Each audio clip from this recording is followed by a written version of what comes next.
Assalamualaikum warahmatullahi wabarakatuh. Salam sejahtera bagi kita semua. Pada kesempatan kali ini, kami dari kelompok 1, grup 1, Asar CPNS golongan 3 Kementerian SDM akan menyampaikan hasil pembahasan kami terkait studi kasus manajemen ASN.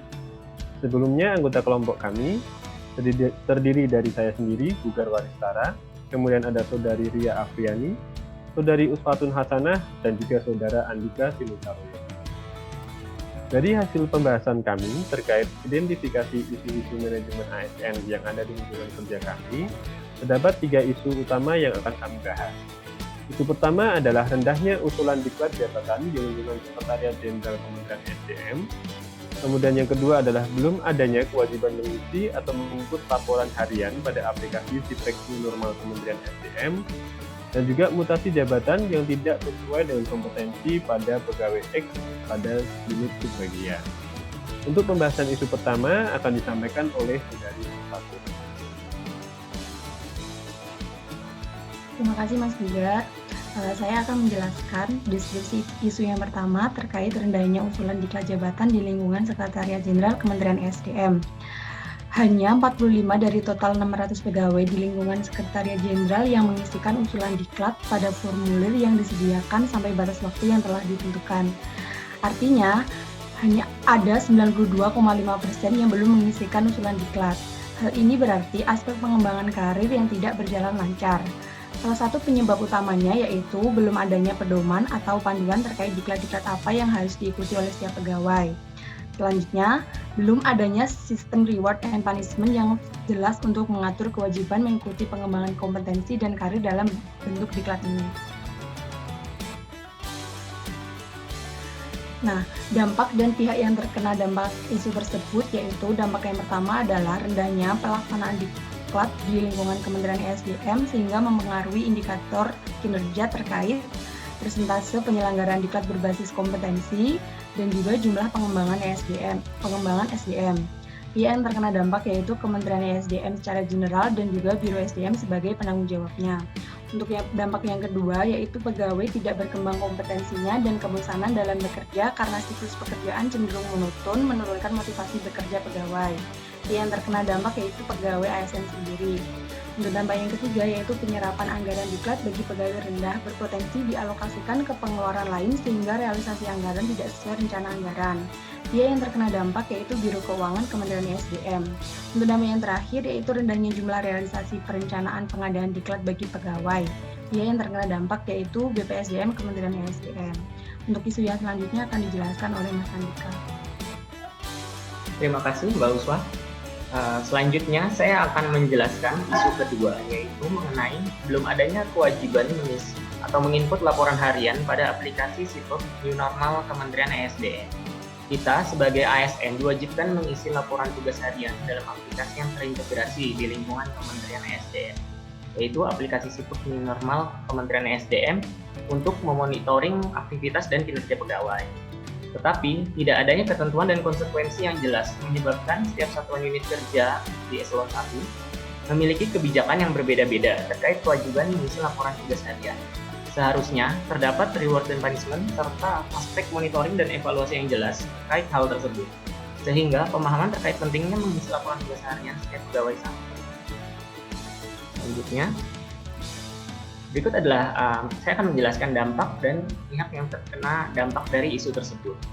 Dampak dari isu tersebut, yang pertama adalah kebingungan pegawai dalam pelaksanaan laporan tugas harian. Selanjutnya juga ada timbulnya laporan fiktif atau tidak sesuai dengan fungsi jabatannya, dan juga pendelegasian tugas yang tidak sesuai dari atasan kepada pegawai.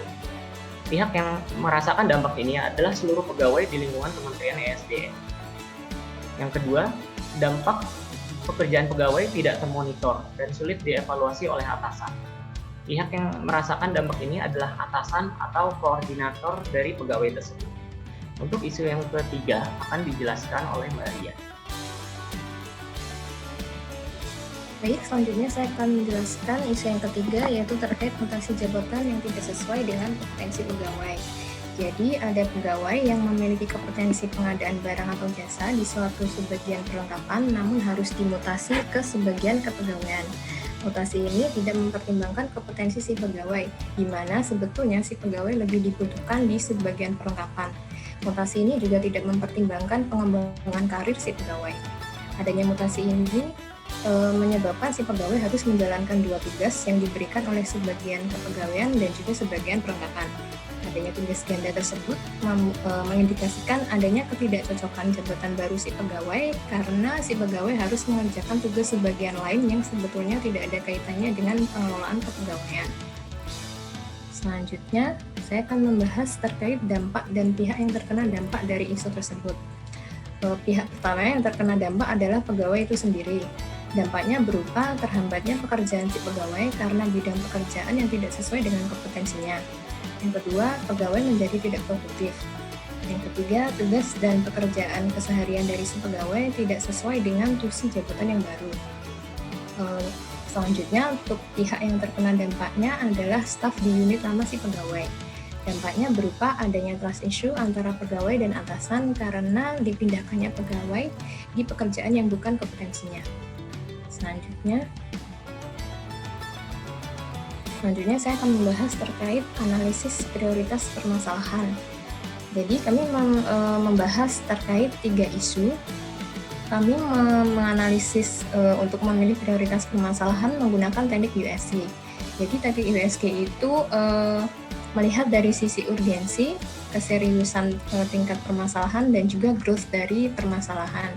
Berdasarkan nilai total dari ketiga isu kami memutuskan untuk mengangkat isu terkait rendahnya usulan diklat jabatan di lingkungan Sekretariat Jenderal SDM karena nilainya lebih besar daripada nilai isu yang lainnya.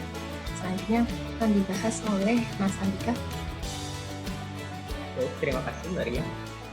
Selain menggunakan teknik USG, kita juga menggunakan teknik APKL. Teknik APKL yaitu kita lihat dari aktual, problematik, kelayakan, dan layaknya isu tersebut. Dari hasil analisis kelompok kami, kita menjadikan isu nomor 1 yaitu rendahnya usulan diklat jabatan di lingkungan Sekretariat Jenderal Kementerian ESDM sebagai isu prioritas yang akan dipecahkan. Karena dilihat dari tingkat aktual atau tingkat kekinian atas kasus tersebut dan juga tingkat problem pada masalah tersebut dan juga menyangkut hajat hidup orang banyak dan juga layak atau tidaknya isu tersebut untuk diselesaikan. Baik, jadi hasil pembahasan analisis prioritas permasalahan yang ada, isu yang diangkat adalah terkait rendahnya usulan diklat jabatan. Selanjutnya kami melakukan analisis akar permasalahan menggunakan metode Fishbone. Jadi dari permasalahan ini ada 5 aspek utama, yaitu main, machine, method, media, dan juga motivasi. Pada aspek main yaitu kurangnya pengetahuan terhadap diklat yang sebaiknya diikuti.